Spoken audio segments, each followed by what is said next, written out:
watching Capital Connection from the Illinois State Capitol. In his first year in office, Governor Pritzker accomplished a great many of the wish list items he had when he came into office, but his biggest campaign promise as of now remains unfinished. In November 2020, you'll get a say on that, whether or not Illinois should change from a flat tax to a progressive income tax. And already, Governor Pritzker has dumped $5 million of his own personal money into a campaign fund that will try and convince voters to approve of that decision. Joining us now is the president of the Illinois Chamber of Commerce, Todd Maisch. Good to have you with us.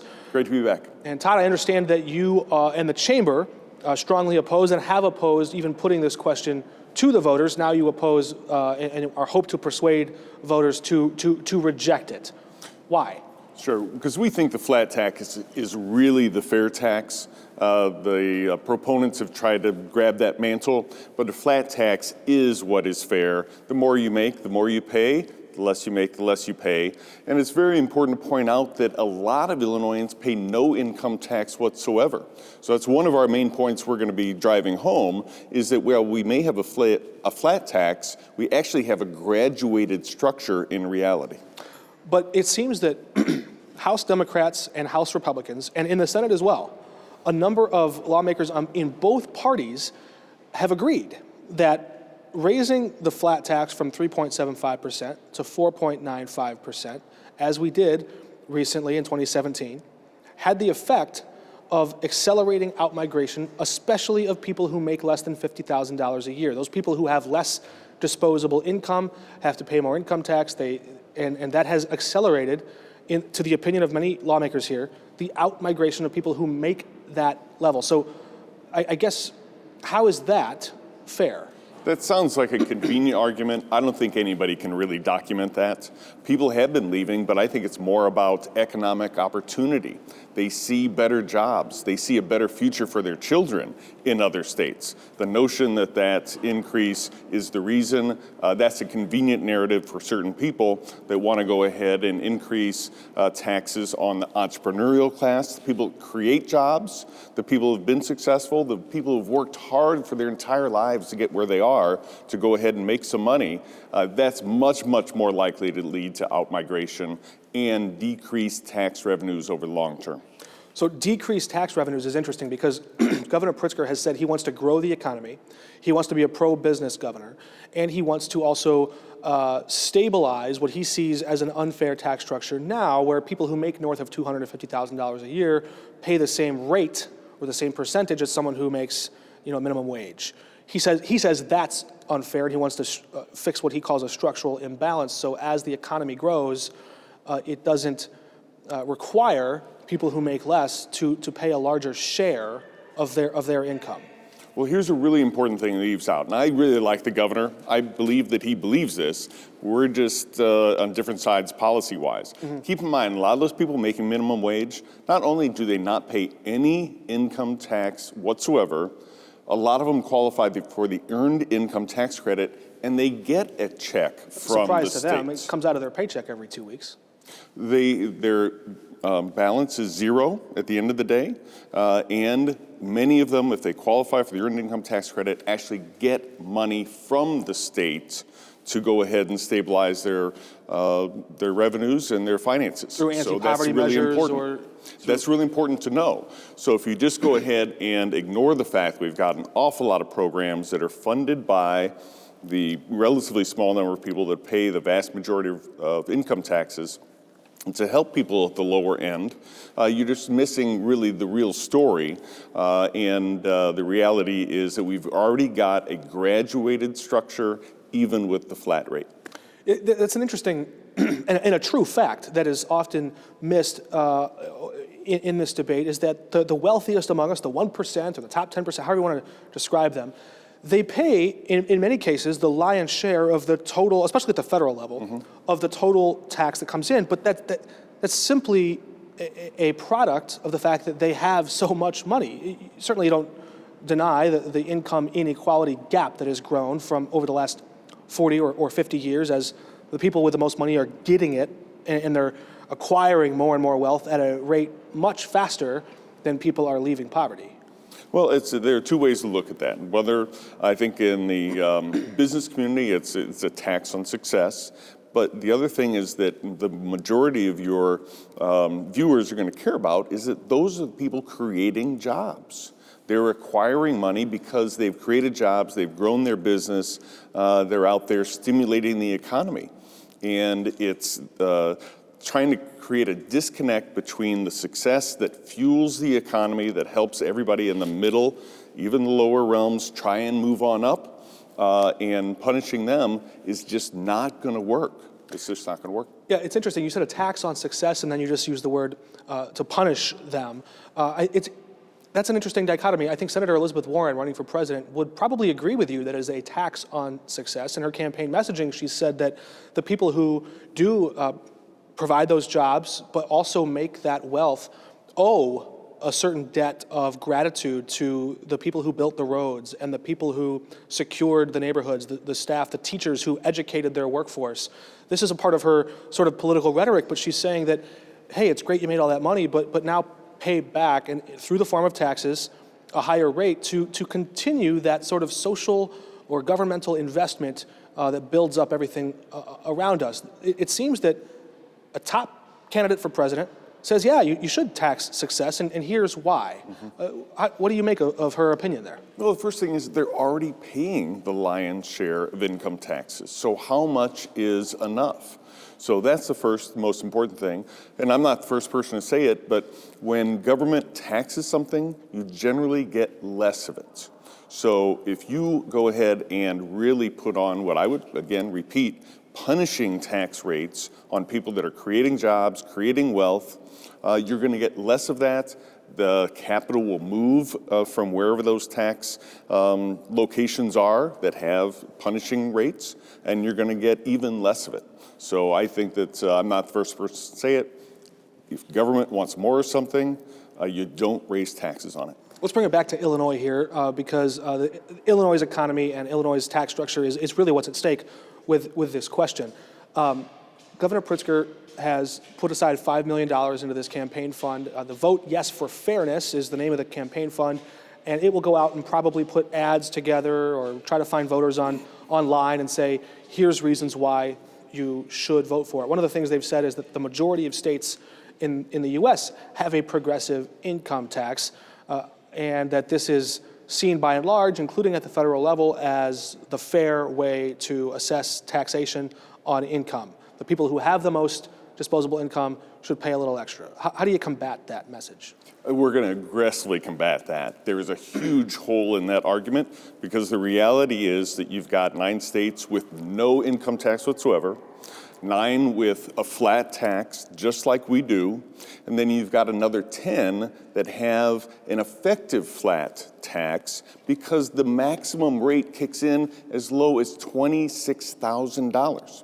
So if their whole premise is that we're going to go ahead and increase taxes on the wealthy, right, that means that in states like Alabama and even New Mexico, other states in the Midwest, that if they view you as wealthy, they put the top rate on people making $27,000.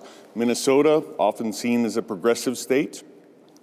If you make $38,000, you're paying the top rate. That means, by their logic, $38,000 is the definition of rich. It literally is not the definition of rich because it is below the median income in Minnesota. But they're counting those states as the highest bracket, as having a progressive income tax. I'm going to tell you, I have no problem saying that if you think $38,000 is rich and that justifies a progressive income tax, I'm going to heartily disagree with you. I guess the question is, would you expect the people who are making just $15,000 a year in Minnesota to pay the full rate? That's up to the people of Minnesota. What we've got here in Illinois, though, is what we think is the right structure, which is flat, everybody pays. The lower end already has substantial tax relief programs to help them. And we think that it's disingenuous to say a state even as progressive as Minnesota has a progressive rate when the top rate kicks in at $38,000. And I think their tax rate does go much higher than even the 7.25% that Illinois has proposed. It's a little over 7. It's a little over 7. So 38%. I think California goes as high as 13. There are states that go pretty high. There are examples of more of a federal model, but it's California and Connecticut. To all of your viewers, I would say, do you want your tax code to look like California's and Connecticut's? Yeah, very interesting. So in this debate, there's been that argument. I think by your count, you had 28 states, which would obviously make the majority of states that have a flat tax, no tax, or an effective flat tax. So this argument that most states have a progressive income tax, you're going to push back and say that's not true. Very, very hard. It's not defendable. It's not defendable. There's also been something else recently, and I don't know that it directly applies to the progressive income tax, but we saw Governor Pritzker kind of lock horns with the House and Senate. Almost unanimous support in the House and Senate for this idea to forgive and prolong a sales tax incentive for private jet repair shops who are performing these repairs at plane strips and airfields all across Illinois. Those private jet repair shops were supposed to pay a sales tax from 2015 until now, but that incentive expired in 2015, and somehow the whole industry missed it, maybe conveniently, but they weren't collecting sales tax from the jet owners, and they weren't paying it to the state. That tab racked up to be about $50 million, and Governor Pritzker said, hey, our Department of Revenue can't allow $50 million to slip through the cracks. We're going to collect that money. The legislature said, hey, this wasn't their fault. They didn't know. We want to give them the forgiveness. And because those repair shops and the business owners were saying, if we don't have that tax break, jet owners won't come to Illinois for that work. We'll lose the business, and we may lose the jobs. That's Governor Pritzker's stance. He said he vetoed the bill, and the legislature may come and try to override his veto there. That's the story. But what do you see in the politics or the policy of that decision from this governor? Well, let me talk about the policy itself. Illinois, because of its central location, really does have a lot of these service entities, and they do an awful lot of work. And yes, they're good-paying jobs, and they're businesses that are growing because Illinois is centrally located. They attract a lot of folks. Literally, these are airplanes that are flying into the state and then flying back out, so they can choose to go somewhere else. So the tax incentive on its basis is very, very sound, that we want to go ahead and attract that. If we do it for the film industry to come to Chicago to create films, why wouldn't we do it for good-paying, blue-collar jobs servicing the airline industry? So the other issue, though, is the retroactivity. And the only thing I say is that, the Illinois Chamber missed it. Maybe other people missed it. The Illinois Legislative Research Unit missed it. They put out a tax handbook. So unfortunately, there's a little bit of blame to go around to a lot of places, including the Illinois Department of Revenue, which was supposed to enforce that. They didn't collect it for 3 years. They missed it in an audit. They completely missed it. At one company, and then they didn't find it until March of 2019 under this administration. So I think that it is very, very reasonable for the governor and the legislature to say this is a really important tax incentive that creates good blue-collar jobs in Illinois, and there's enough blame to go around on the missing of the issue that we ought to go ahead and say we should go ahead and reinstate. Yeah, it seems interesting. This is one of those bills that usually flies through the House and Senate under the radar. Almost nobody pays attention to it. I wonder if the governor is trying to make a point here. At the end of the transaction, when the jet owner finishes the repair at the repair shop, the person who owns the private jet is the person who's getting the tax savings at the end of the day. Yes, the repair shop collects it and transmits it to the state. But what does it say about our state tax code if private jet owners are the ones at the end of the day who we're trying to protect their right to save money when they have to fix their fancy stuff? Well, surprise, surprise, there's a political component in a tax issue. And I think the governor has decided that doesn't look good on optics. But what we're saying is to the legislature, go ahead and pause and say, this may not look great in a political mailer, but the reality is, what does this tax incentive support? It supports good-paying jobs. It supports a growing industry that attracts investment from out of the state. You're bringing capital and investment from other states into Illinois, and that's a win across the board. We realize the political optics are a little tough, but this is something that should be enacted. Very interesting. It seems that the tax code has more dents in it from the hammers of corporations than it does of the people at large, and that companies and that groups that represent business are very effective at carving out tax incentives to help grow jobs, but the people at large have a harder time doing that through the flat income tax or through whatever.